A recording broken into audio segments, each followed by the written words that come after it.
Welcome to this second weekly chat for the RSTP e-training course SWT101, Navigating the Private Sponsorship of Refugees program for settlement workers.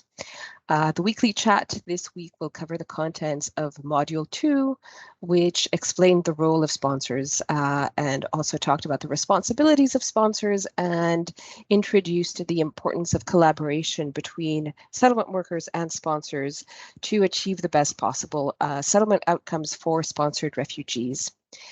As usual, this weekly chat is divided into two parts. The first part is a discussion on a particular topic of interest to settlement workers.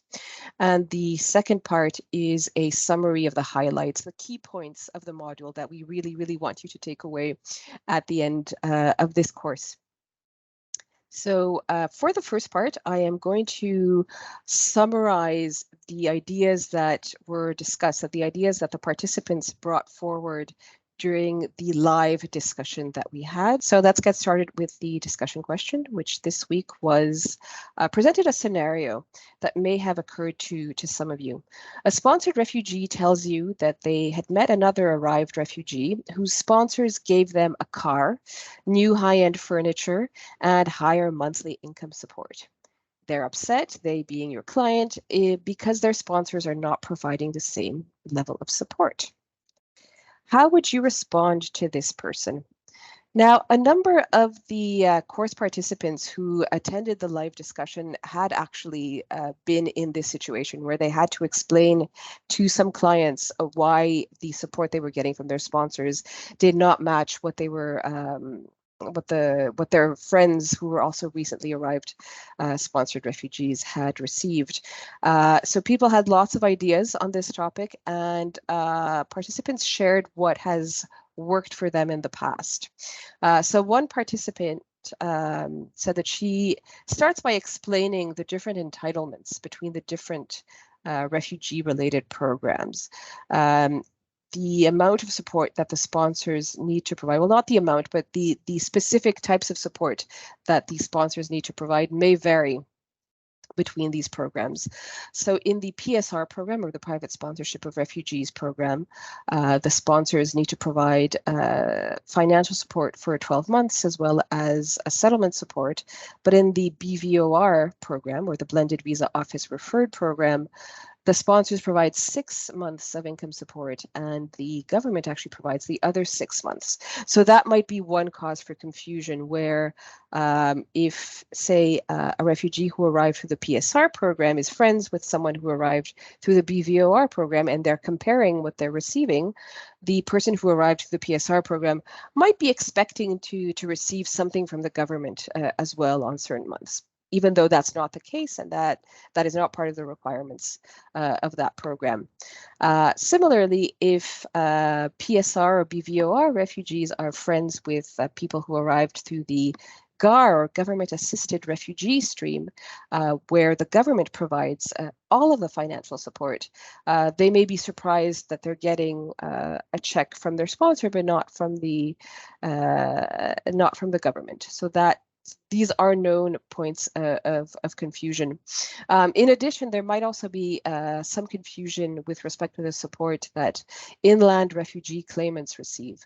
So there's a big difference between the PSR, BVOR, and GAR streams, which are all part of the resettlement programs, where refugees are transferred to Canada from the country they fled to, versus inland claimants, where the applicants make their way to Canada and then apply for protection once they're in Canada. And the level of support is completely different between inland claimants and resettled refugees. So that can also be a source of confusion.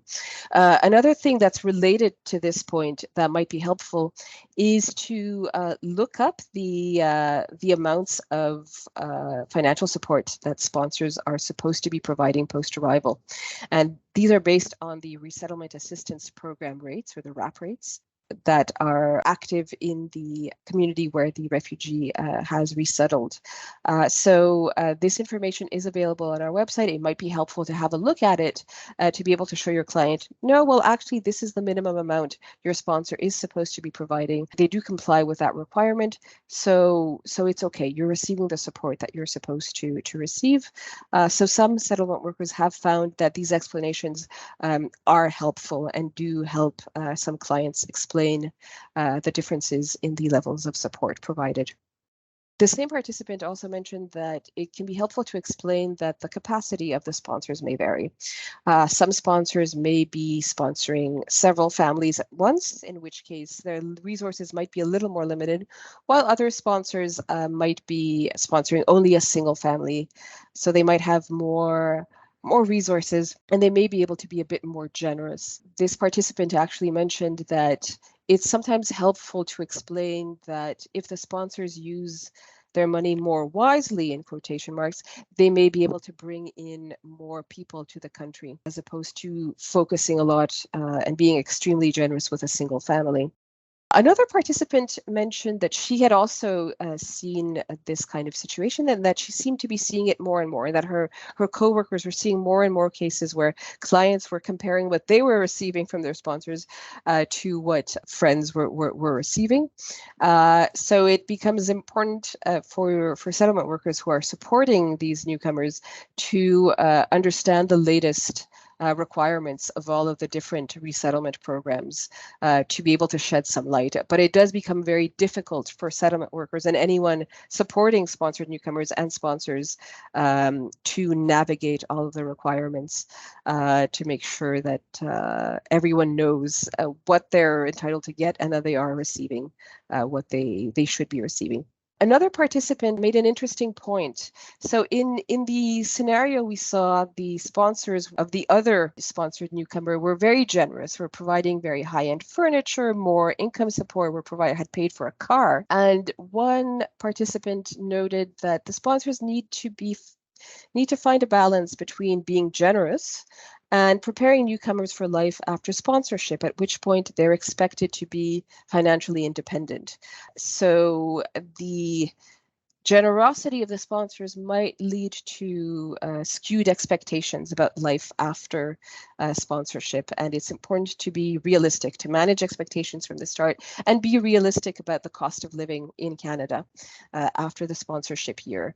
It's important to not get newcomers used to a particular standard of living that they may not be able to achieve on their own, which would come as quite a shock once they're on their own and they're supporting themselves. So it's good to be generous, of course, but it's also good to prepare the newcomers for independence by establishing a fairly realistic standard of living from the beginning. One other thing to know is that if you, as settlement workers, suspect that the sponsors are not providing adequate support, contact one of IRCC's teams to get more information and to find out what to do. This particular team is the Resettlement Services Assurance Team, RSAT. They can be contacted by email. You'll be hearing more about them in the course, in particular in week 4. That talks about post-arrival assurance activities. So if you want more information about the support that sponsors should be providing, and you have any concerns, you can get in touch with this team. We do recommend that you get in touch with RSTP first to see whether we can walk through any different types of solutions or provide you information that you need to help your clients determine whether they're receiving the support they need or not. But in the last case scenario, you can contact the RSAT team. Again, that's the Resettlement Services Assurance Team. All right, so it was a very productive discussion. Participants had useful ideas. And now we will turn to the summary of the key points of Module 2. So we start off with just a general reminder of the responsibilities of sponsors towards the refugees they sponsor. First, the refugees must receive financial support to cover their basic needs for the entire sponsorship period, which means 12 months after arrival or until they become self-sufficient, whichever comes first. So a few points about this. First, for the 12 months after arrival, it varies depending on the sponsorship program. So in the PSR program, Private Sponsorship of Refugees program, where the sponsors name the refugee they want to sponsor, the sponsors are responsible for the full 12-month period.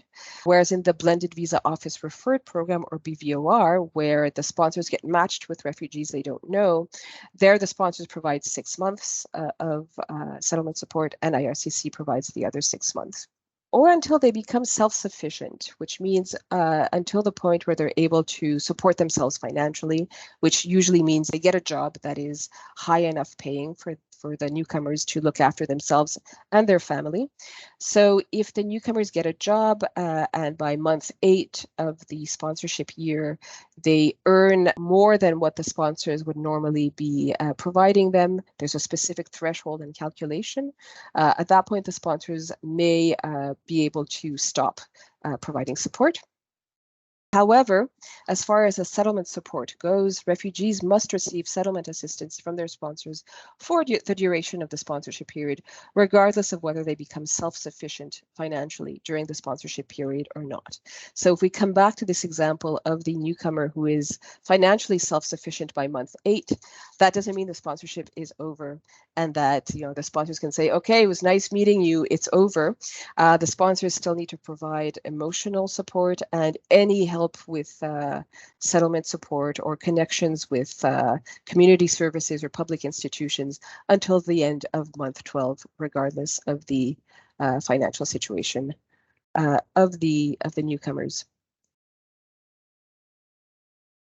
This module started by introducing the idea that settlement is most successful when a team approach is adopted. And the team players in this situation are the sponsors, the refugees, and the settlement workers, who all have unique contributions to this settlement journey. As settlement workers, there's different factors that are going to affect the amount of support you provide to clients who are privately sponsored refugees. And one of these first factors is the level of experience of the sponsors. So some sponsors are extremely experienced. They've been doing this for 40 years. They know exactly what they're doing. They may only seek out specific settlement support for the newcomers they've sponsored for specific points. However, one thing to keep in mind is that even experienced sponsors don't always keep up with the latest programs in the settlement sector, so they may not be aware of some new programs that exist. So it is important to take the opportunity to teach them about the latest programs. However, new sponsors may need a lot more guidance from the very beginning. They may not know very much about the settlement sector. They may not even really fully understand what a settlement worker is. So you may have to provide more guidance and support to newer sponsors. Another factor that may, to some extent, shape the amount of support and the type of support you provide to sponsored refugees is under which program they came. So we're primarily focused on 2 programs that we've already mentioned. The first is the PSR program, which is the Private Sponsorship of Refugees program. Again, the hallmark of this program is that it's the sponsors who are kind of in charge of everything, and they name the refugee, but they're also in charge of all of the financial support and in charge of overseeing the settlement support. And the other main program that we've talked about is the BVOR, the Blended Visa Office Referred program, where the sponsors and the refugees don't know each other before they arrive. So that in and of itself is a factor that will affect the type of support, whether the refugees and the sponsors have a prior existing relationship or not, will affect affect how much work you may have to put into the support for this sponsorship. Also, just a reminder that the sponsors are responsible for part of the financial support here in this program, but for all of the settlement support. So it's important to keep this distinction in mind in terms of the entitlements that your clients may be receiving from their sponsors. So the sponsors' obligations are derived from a document called the Sponsorship Undertaking and Settlement Plan. This isn't really a document in the traditional sense. It's actually an application form. It's part of the application that sponsors need to fill out and submit in order to be able to sponsor refugees. So the beginning part of this form asks questions about the sponsor's plan to help the newcomers settle and integrate. We'll look at another section from this form later on in this chat. But at the end of this form, there's a lot of fine print, so to speak. So the last section is the obligations, consents, and declarations, which we see a part of on this screen. And this section outlines what the sponsors are agreeing to do when they submit an application for sponsorship. So by signing the application form, the sponsors enter into a legal contract of sorts with IRCC to provide certain types of care to the sponsored newcomers. And the types of care required are underlined in red on this slide. Specifically, there's reception, which means welcoming the newcomers in the community of settlement, usually at the airport, providing lodging, and we'll talk a little bit more about that in a few minutes, providing food, clothing, local transportation, and other basic necessities of life, either in kind or by explaining how to get these, or by providing financial support to be able to get these essential needs looked after. And then there's also settlement assistance and support. Assist the refugees to learn an official language, seek employment, encourage and assist them to adjust to life in Canada as outlined in the settlement plan. So part of this application form involves, as I mentioned early on, outlining which members of the group are going to look after specific aspects of settlement, and explaining in further detail which community supports, including settlement agencies, are going to be sought out by the newcomer. So we'll have a closer look at that later. But just to finish off this discussion about the legal obligations of sponsors, sponsors are supposed to provide these types of care to the following people: the PA, who is the principal applicant, the principal refugee applicant, and to all of their immediate family members, whether these family members accompany the principal applicant to Canada or whether they do not, they are not able to accompany them. So in the application, the sponsors and refugee applicants will state which members of the immediate family intend to travel to Canada with the principal applicant, and those who do not intend to come to Canada. However, even those who do not intend to come to Canada, if the principal applicant submits the application for the 1-year window provision within 12 months of arriving in Canada, these other family members can join them in Canada at that stage. The reason why some members might be listed as non-accompanying is often because they are detained or missing, or sometimes even presumed to be dead. But until it is confirmed that they are dead, it's important to list them on the application package to make sure that they are able to join the principal applicant if they are found at a later date. The important thing about the 1-year window is that if the family members are able to join, then the sponsors are responsible for providing care and support to the additional family members as well.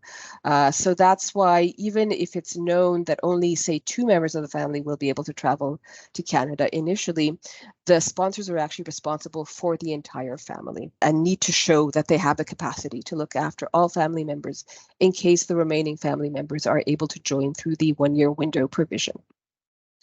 So now let's have a closer look at financial responsibilities. Again, this is kind of a quick overview, so we won't go into a ton of detail. But the first thing to remember is, again, just a reminder of the financial responsibilities in the two programs that we're looking at.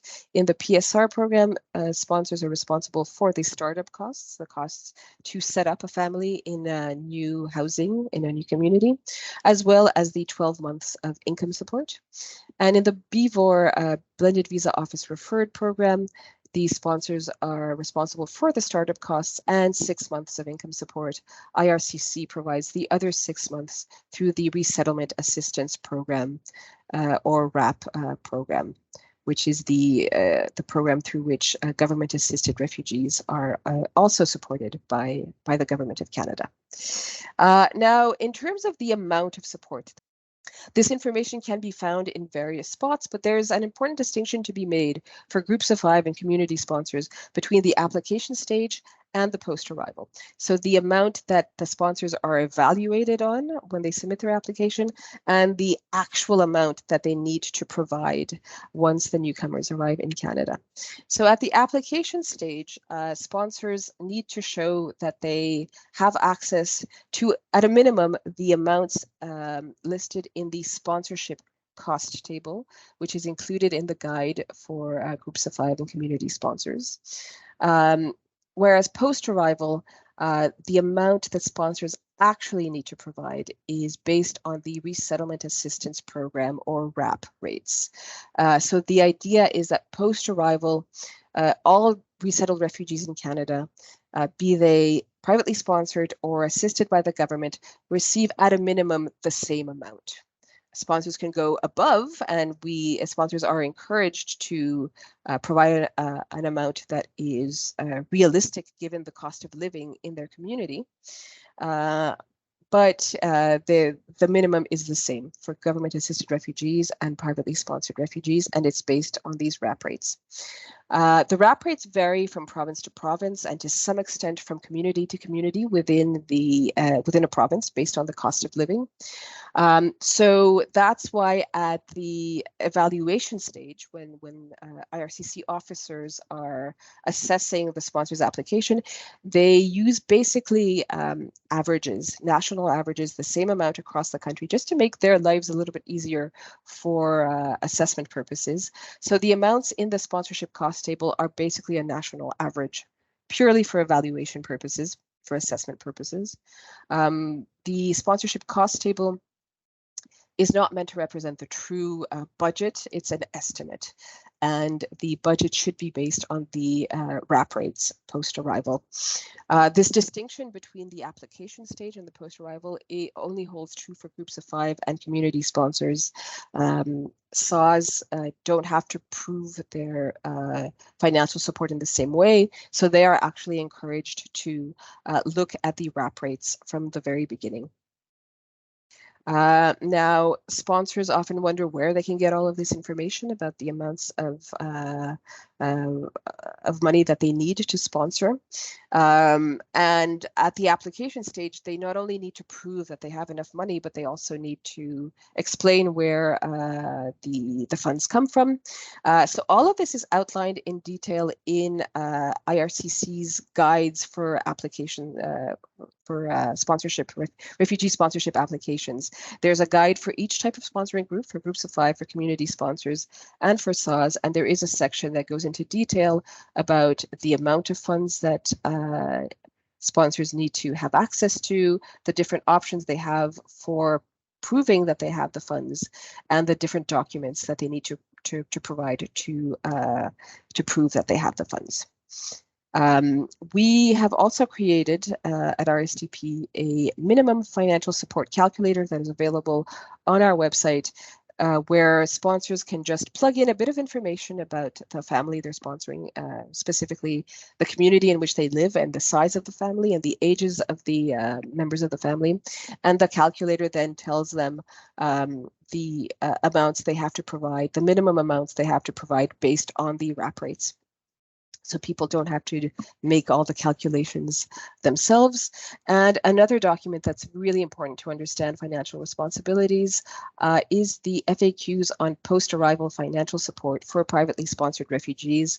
It also applies to blended visa office referred refugees. It's basically a Q&A document written by IRCC that explains the financial support that sponsors need to provide post-arrival in a variety of different scenarios. So what happens if there is an adult child, say a 19-year-old child living with the rest of their family? Do they get to take into account shared costs? That's explained in this document. What happens if the newcomers leave the community of settlement for a few months during the sponsorship year? At which point are sponsored refugees considered to be financially independent? All of that is explained in this FAQ document. It's very helpful. It's a good first step for anyone who has questions about post-arrival support. And I should mention that there is a link to this document in the additional resources section of the course and throughout the content of Module 2. A few more notes about the post-arrival financial support. The post-arrival support will depend on the composition of the family, so of course the size of the family, but also the age of different members. So if the parents or one of the parents in the family is a senior citizen, the amount that they're going to receive of support will be different from that of another adult who is not a senior citizen, because the RAP policy and the RAP rates for people over 65 in some provinces are different from those from other adults. As I was kind of mentioning earlier, adult children between the ages of 18 and 21 can be included on their parents' applications. However, because they are considered to be adults, they are entitled to their own separate financial support. So that's another factor that determines the amount of financial support provided, depending on whether there are any children who are 18 or older at the time of arrival in Canada, or who turn 18 during the sponsorship year. And as I mentioned earlier, if these adult children live with the rest of their family, it may be possible to deduct some amounts. If the sponsored family lives with the sponsors, for example, it may also be possible to make some deductions. That is all explained in the FAQ document I mentioned on the previous slide. So we've already talked about some possible deductions. Well, I'll mention a few more. If the newcomers arrive with money of their own to Canada, and this does happen sometimes, depending on the situation in the country of asylum, the newcomers may have been allowed to earn a living there, or they may have received some money from the country of asylum when they left. In which case, sometimes people do come with money. If the money they brought with them, it goes over a particular threshold, the sponsored newcomers may be allowed to use some of that money to pay off their transportation loan. And if they still have some money left over at that stage, the sponsors may be able to reduce the amount of financial support they provide. The minimum thresholds for sponsored newcomers in different family configurations are listed in the module. Another reason is if they have made in-kind donations to the sponsored family. So if they provide furniture or clothing or shelter, that may allow them to reduce the amount of support provided. They will still have to provide some support as money to allow the newcomers to manage their own finances, but it will reduce the amount that they need to provide.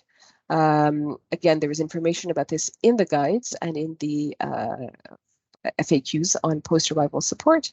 And another major source of possible deductions for sponsors is household employment income, which essentially means that the newcomers have started to work, and their income may allow the sponsors to reduce the amount of support they provide. But just having a job does not mean that the sponsors will be able to reduce or stop the financial support. There are certain thresholds that need to be reached in order for deductions to be possible. Essentially, sponsored newcomers need to be earning over 50% of what the sponsors would normally be providing in order for the sponsors to be able to start reducing the funds, and the newcomers need to be earning over 150% of what the sponsors would normally be providing in order for the sponsors to cease financial support altogether. However, if the newcomers lose their job at any point during those 12 months of sponsorship, then the sponsors would become financially responsible for them again. And there's more information about this, obviously, in the module. So if you're not clear on some of this, I invite you to just go reread parts of the module. There are some sources of money that the newcomers receive for which the sponsors are not allowed to make deductions. The key one are federal and provincial tax benefits and rebates, specifically the Canada Child Benefit or any GST related benefit. Newcomers are eligible for those. They are strongly encouraged to apply for them. However, the sponsors are not allowed to take them into account when calculating the financial support. They're certainly not allowed to make any deductions based on these amounts that the newcomers are receiving from the government. Just a reminder again that in general, aside from the situation I talked about where the newcomers may bring some funds with them to Canada, refugees are not allowed to pay for their sponsorship. More importantly, the sponsors are not allowed to ask the refugees to fund their own sponsorship. They're not allowed to ask the refugees to reimburse part of the costs of sponsorship. And certainly the no personal assets can be taken into account at the application stage. And finally, one tricky situation that sometimes comes up is that the newcomers decide to not seek employment during the sponsorship year. They are allowed to do this. They are certainly encouraged to engage in any activity that will encourage their independence, including finding a job, but they are not allowed to be forced to do so. And some newcomers may not feel able to do so in the first year. Sponsors cannot penalize them for not looking for a job during the first year. What we recommend is that sponsors speak to the newcomers to try to understand why they are not seeking out work and whether there's any trauma or anything that is getting in the way. That being said, most newcomers are very eager to find a job, but if they don't look for a job, they cannot be penalized for it. Financial management in this case means that the sponsored newcomers are allowed to manage their own funds and establish their own budget. The sponsor should give them all the tools they need in order to be able to manage their own funds, which obviously includes being very transparent about the amount of support they're going to receive, for how long they're going to receive it, when they're going to receive it, if they're going to receive it on the first day of every month, be clear on that, and how they're going to receive it. Sponsors should also, if needed, explain to the newcomers which bills they need to pay and how to pay them so that the newcomers are able to make financial decisions on their own behalf. And one last point about financial responsibilities is about documentation. Very important from the sponsor's perspective. They should document any kind of financial support they give to the newcomers. So the first thing is to use traceable methods to keep track of the monthly income support and even, frankly, the startup costs. So we recommend that sponsors not give cash because it's hard to trace. So we recommend they use bank transfers and that they keep track of these bank transfers, or that they issue receipts if they are able to. So that's one kind of documentation that's important. The second type of documentation that's important is for any in-kind donations. We encourage sponsors to keep receipts. If they buy anything for the newcomers, rather than giving them money for it, keep receipts and submit them to IRCC if IRCC were to ask. So I should have mentioned at the beginning that the reason the documentation is important is because IRCC may ask for proof of support at some point, and not necessarily, but they may. So it's important to be prepared. We'll talk more about this in week 4. And the third type of documentation that's important is related to jobs and employment income. So it's not enough for the newcomer to get a job to reduce financial support. The newcomer needs to have started to work, have earned something, And all of this needs to be properly documented. So there needs to be proof that the newcomer is working, and proof of income, and an explanation of the calculations made to justify any reductions to the financial support, or the stage at which the sponsors stop providing financial support. So in a nutshell, those are the key points related to the financial support. We'll now talk about the settlement support that the sponsors are required to provide to the newcomers. And because I'm speaking to an audience of settlement workers, I want you to pay attention to these examples of settlement support that I'm about to provide, and see whether they overlap with your work in any way, or whether you can help with any of these tasks. So the first is to welcome the newcomers at the airport. The next thing that sponsors should help with is to orient the newcomers to life in Canada in general, and more specifically to life in the community that they're settling in.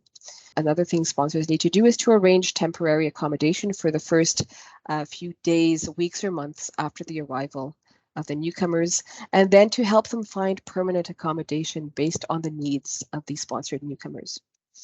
Sponsors also need to work out transportation arrangements. So that might mean figuring out which members of the group, of the sponsoring group, will drive the newcomers to their appointments. But in many cases, that means teaching the newcomers how to use public transit and how to get around the city on their own.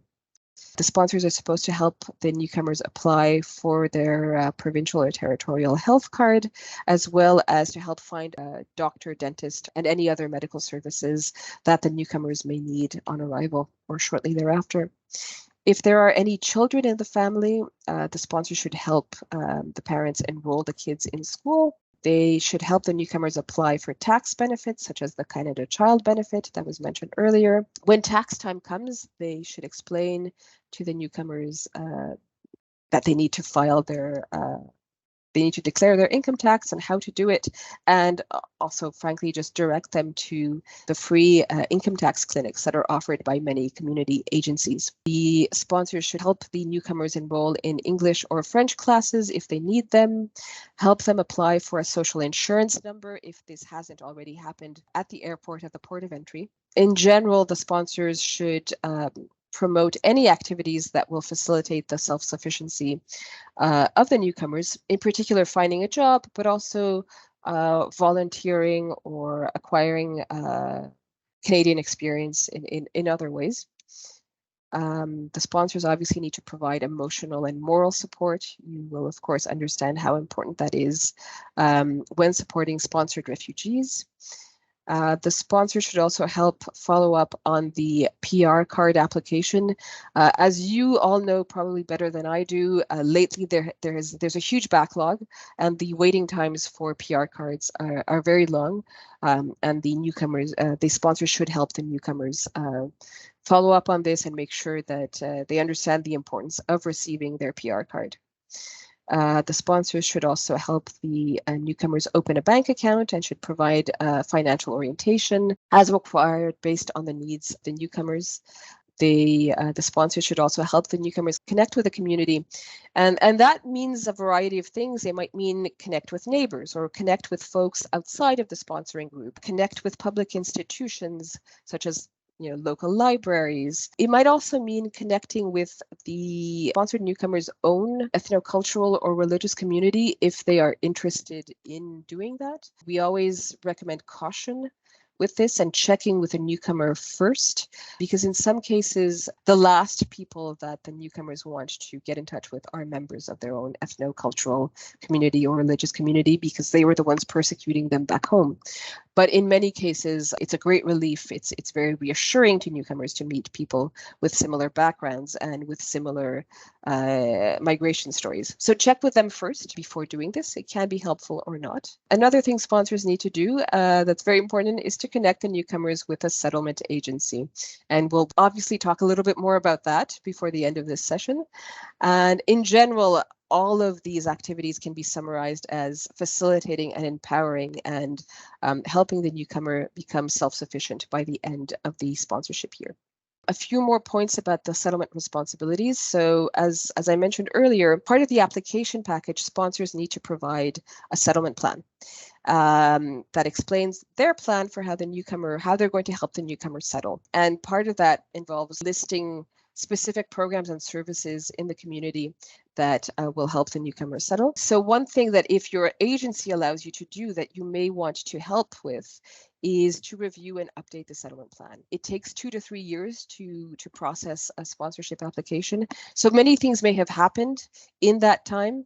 Many changes that may have occurred with the family, and frankly, changes occur in the settlement sector as well. So if you can help the sponsors do this right before arrival or right after arrival, it will be helpful. And if you do this right after arrival, it is important to get the newcomers involved in their own settlement planning so that you don't have settlement services imposed on the newcomers, but they are involved in their own settlement journey. Just a few notes related to residency requirements that are mentioned in this module for the sponsors. So in a nutshell, the sponsors are supposed to be in the community where the newcomers will settle to help orient them to the community.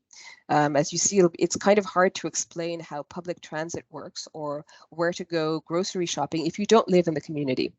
But that takes on different forms depending on the specific type of sponsoring group. So we'll review that now. So for a SAW or a constituent group or co-sponsor, either the SAW or constituent group needs to be in the community where the newcomer will resettle, or they need to have 2 co-sponsors in that community, or they need to designate 2 representatives who live in that community and who will act on behalf of the SAW or CG in that particular community.